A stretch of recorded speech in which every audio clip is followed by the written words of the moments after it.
Hello and welcome to GM Tips. This is GM Rick coming at you, and got mini GM and co-GM in the background. You'll hear him watching The Grinch. You can tell it's a Christmas time extravaganza. So I wanted to do, and I had mentioned doing my final cast of the year, and this is going to be on 2017 resolutions as a GM and what are some things. And I do recommend to anybody as they look back through their year and to take time and do that and see how you have done as a GM or a DM and how you've really either grown, learned, or need to learn and grow more. I think it's an important thing, and especially as you get into the season you want to take the time for a little self-reflection, and I think we don't do it enough as GMs sometimes to take that time to go in and owe it to ourselves to do that reflection. And I've even sat down and written a list. And I always recommend lists because lists. Are you checking it twice? Yes, I'm always checking it twice, co-GM. I gotta find out if I've been naughty or nice with it. Yeah, you guys are gonna chuckle and roll your eyes at that one. So, one of the things I've done with the list, I do that for a reason, so I can look back as I go through the year and ask myself, how am I doing on these goals? And some of them can be mechanics, some of them can be personal preferences, some of them can be how you interact with your players. I've kind of done a mix of everything, and what I want to do is go through them with you, but I recommend picking maybe 3 to 8 goals, depending on how good you are at multitasking and things. As Koji, I'm going to tell you, I do a poor job of multitasking most days. But yeah, so on those kind of things, I just try to do the best I can to look through and see how I'm doing on each one. So, what are the items I picked? Well, there's a whole bunch. Um, I definitely want to incorporate. So my first little typo, I got to use the I instead of an E.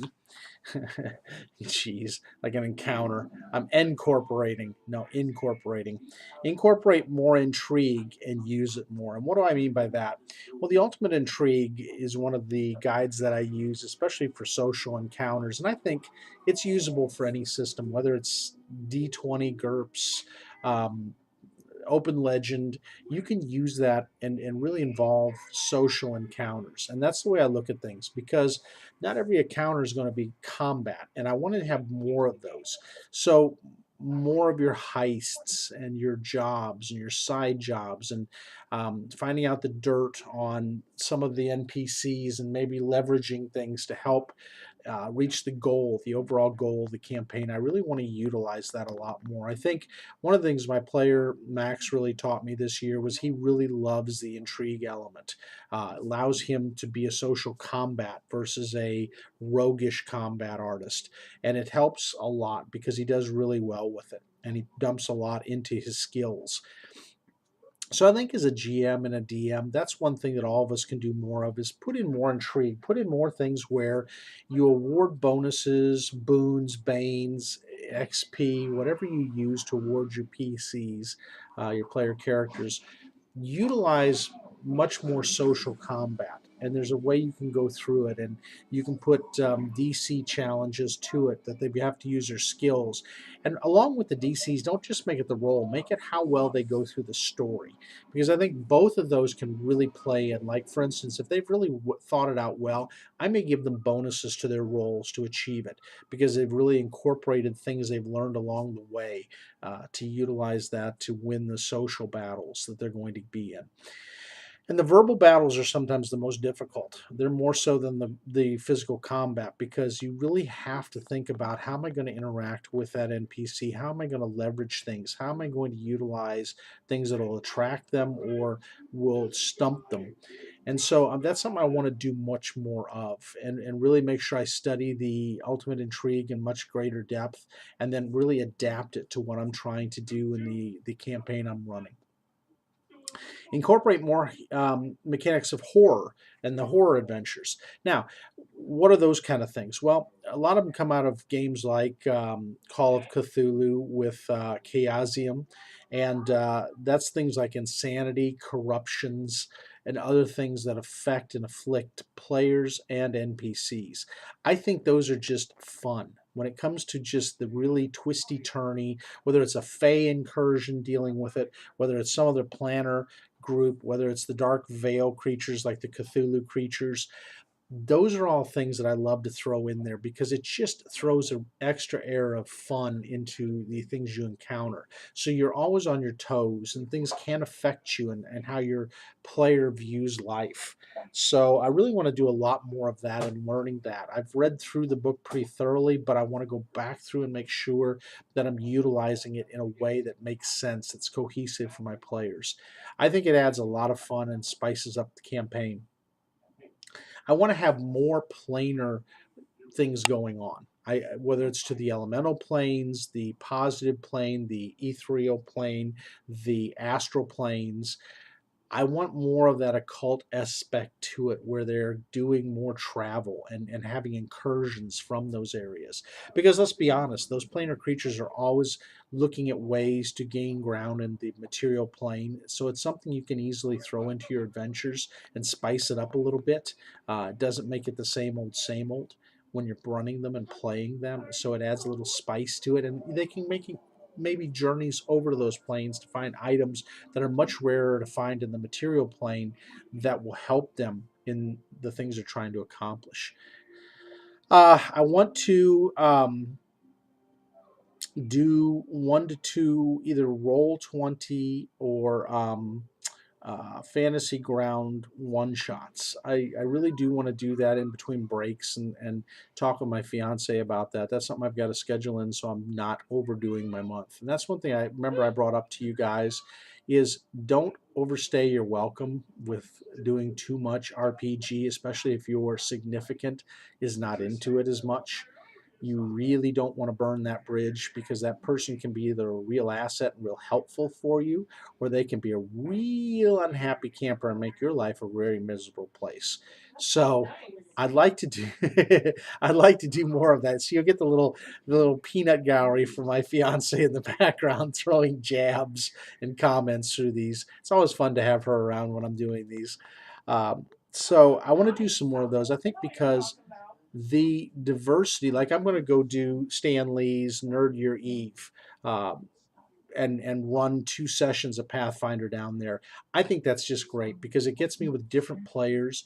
It takes me out of my comfort zone a little more. It helps me to grow and really develop more as a GM. I think sometimes if we're in our same group all the time, we don't grow in ways we should. Whereas with other players, they'll notice things and point them out a lot faster. So that's going to be something that I really look forward to their critique and feedback once I'm done with them on how they enjoyed it.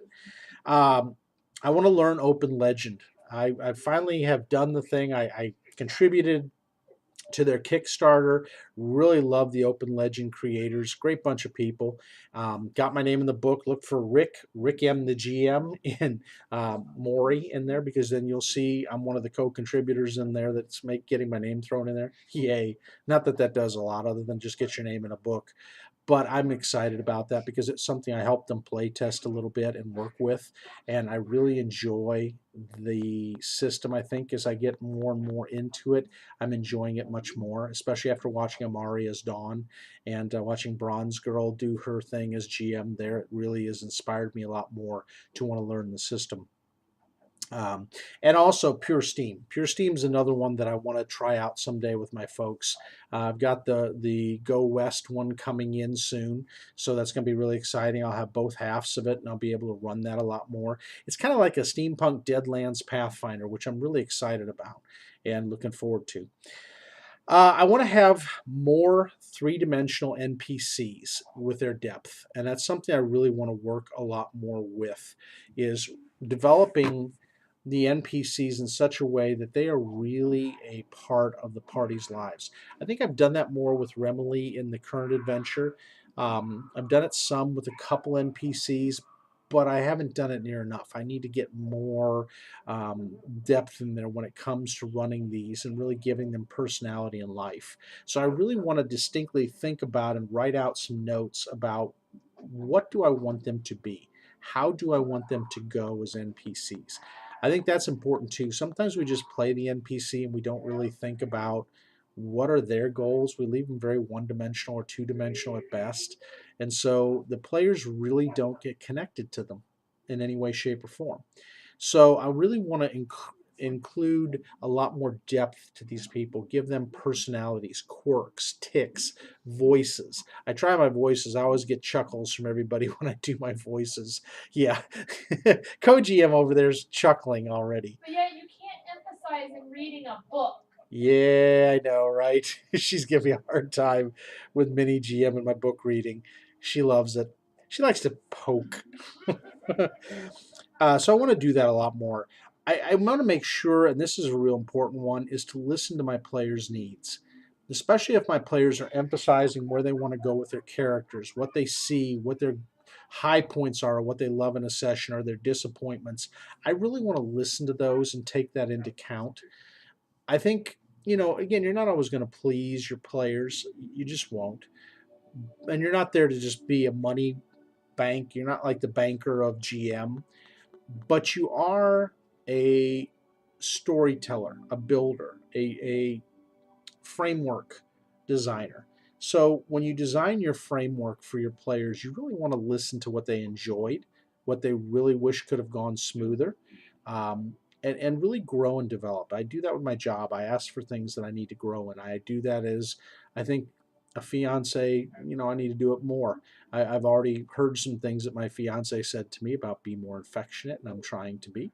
Um, so you try to take those things in your personal life, so you want to do those things as a GM as well, and really make sure that you're listening to their needs and growing, developing. We expect that of them as a GM. We expect them to really be the best player they can be for us, so why wouldn't they expect it of us?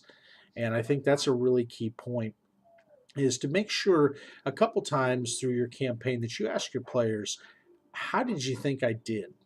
Are there some things you'd like to see me do different? Part of the reason I came up with the cards and the index cards, and my fiance did a great job of going and getting those after one session for me, is write down the mechanics to make sure that I had the mechanics easy at my fingertips. So I'm not searching through books. But if I come into a mechanics situation, I think, especially with a system like Pathfinder or one of the systems that's very mechanics heavy, players get upset because it is mechanics heavy and they have to go to books a lot. If you have it on cheat cards, it makes it so much easier to go through and streamline the process.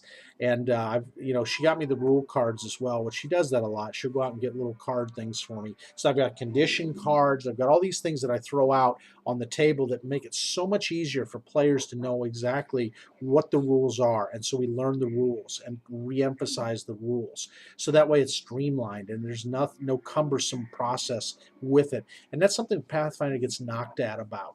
So I'd say to you, if you have a cumbersome system, have the cards, have the little cheats there that'll help you with that. Um, and then use more atmospheric items is my final thing. And I think I'm going to take about a couple minutes on this. So, what do I mean by atmosphere? One of the things that, again, Koji and my fiance did was she went out and got these scents that we put into those little scented things that you turn on like a light switch. So we got the wax scents. There you go. See, she's got all that. Um, it smells like a certain thing of the season or what's going on. So it gives you a very um, olfactory smell to go with what you're doing in the campaign. Also, I like to have a lot of noises. So maybe some background things like, I know that I want to get better speakers for my Sirenscape uh, sounds that I have. So you have the marketplace with the tink, tink, tink of the hammers and people talking. I think those things go a long way to really setting in people's minds what's going on in that area.